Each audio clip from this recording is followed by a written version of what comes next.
This is the coast of Maine as few tourists ever see it. The winter is nearly past, leaving in its wake an ash-gray sky brooding over a leaden sea.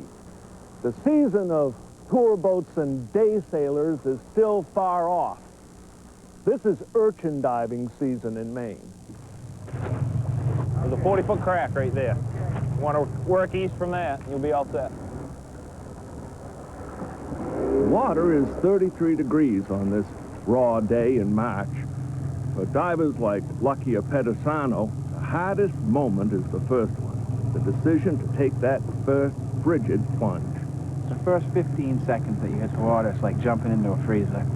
Even with a dry suit on and around your face, it's just like, I can't even describe the feeling. It's cold. Yeah, I like to get geared up when I get there quick, because if I sit around, I won't go. Donnie Freeman has been diving for sea urchins for 2 years. After you go over the edge, you know, when you get in the water, it's kind of like flying. I like it. I mean, if it was warm. Under the water, the divers are buffeted by tides and swells as they dig the spiny urchins out of their hiding places on the sea floor. The urchins hang around different boulders and in cracks, and you have to dig them out, and they try and camouflage themselves with shells and seaweed, and you just have to know where to look, I guess. Actually, it's quite easy. It's real monotonous, just the same thing over and over again all day long. Up on the surface, Robert Burnett collects and sorts the urchins while making sure his divers are safe. I tend to rob. He earns his money. There's been days that it's been, you know, 5, 10 degrees on the surface. Of course, it's 30 where we are, you know, 33, 35, so on those days, I'd rather be me than him. There it is, green gold. Yeah, the Japanese call that uni.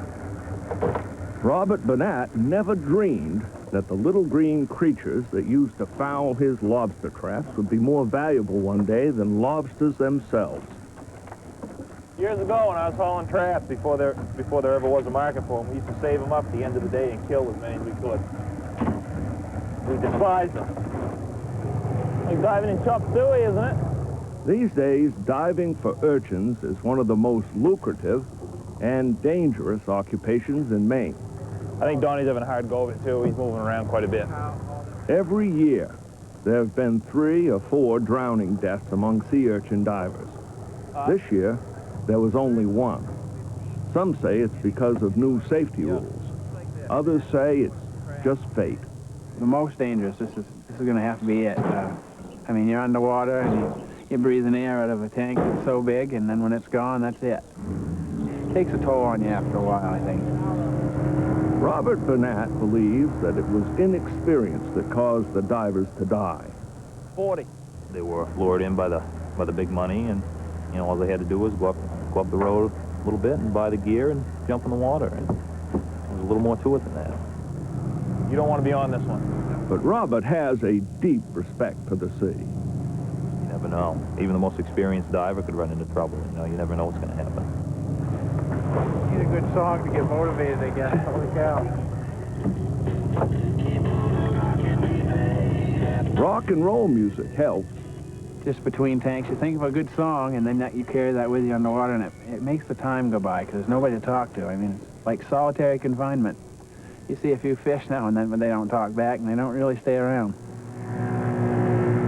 At the end of a long day, when the green gold is brought into the dock, the rewards of hours of hard work are toted up.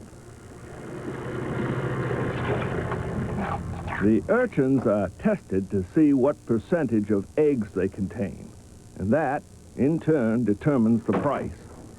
Lucky Pedicano was happy enough. His urchins brought about $1,000. Not bad for the end of the season. What? Look at that. The sea urchins will be processed in New England and sent to Japan, where they are a great delicacy. You would eat that, really? Let's give her a try. Let me see. There's five individual slices, just like an orange. Yeah. Yeah. And this. Yeah. Well, that's a little big. That is. I'll eat part of it. Part of it.